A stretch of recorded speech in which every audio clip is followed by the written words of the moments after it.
what we do is go back and pick up on those principles. The monetary system was much better in the 19th century than we have now, but we can do better than that. There's much more knowledge about money and banking than ever before, so the understanding of civil liberties is even better. And the understanding of a free society and how markets work, it's much more sophisticated. So we go back and pick up the pieces and we move forward. We advance the cause of liberty rather than saying we're back to the Dark Ages. We want to give up this notion that when we get into trouble because we have too much government, that the answer is we have more government. We don't need more government.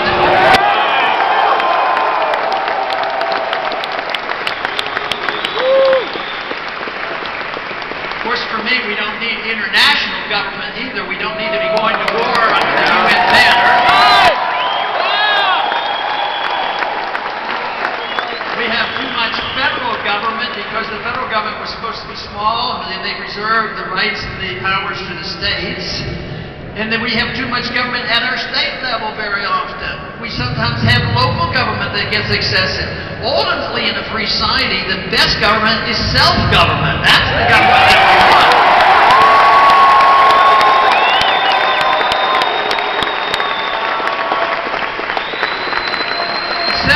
Self-government means that you make all the decisions for yourself. You don't make this assumption that government can protect us from ourselves.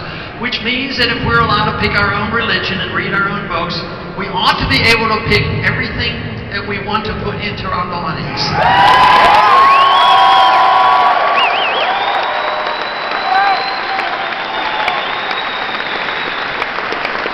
We would, in a free society, in a free society, we would even allow you to drink raw milk.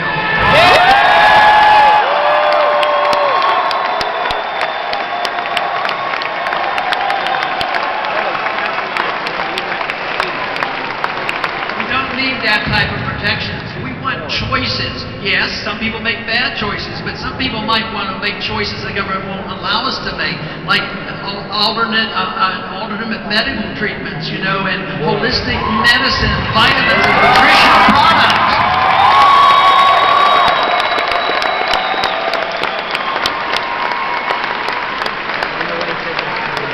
And that taking away of our liberty was all the consequence of the nanny state and the do-gooders that would say, well, drinking alcohol was bad, so they tried prohibition, didn't work, so they decided, well, we have to keep those bureaucrats and the federal police busy, so they decided we'd have a war on drugs. The war on drugs has cost us, since 1970, the war on drugs has cost us probably $3 trillion or more, undermined our civil liberties, and it has accomplished nothing. It has done a great deal of harm, is what it's done. Repeal the war on drugs.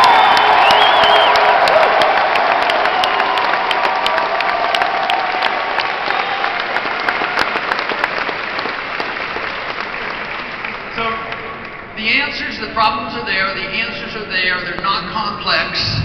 And the movement is here because today there's a lot of people coming together, like I mentioned before.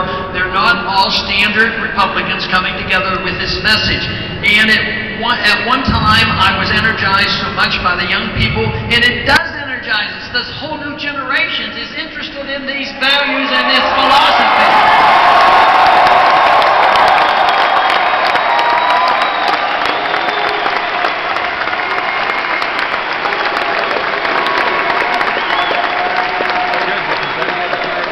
But we also welcome to the fold a few people who are over 30. I think we'll allow them to come in.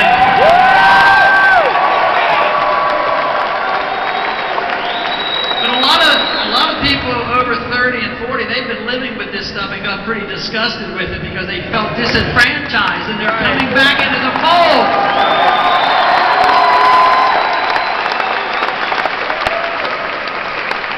So we have this great opportunity. The elections are coming up. Please participate. Please be energized. Please have a lot of fun. And just remember, freedom is popular. Thank you very much.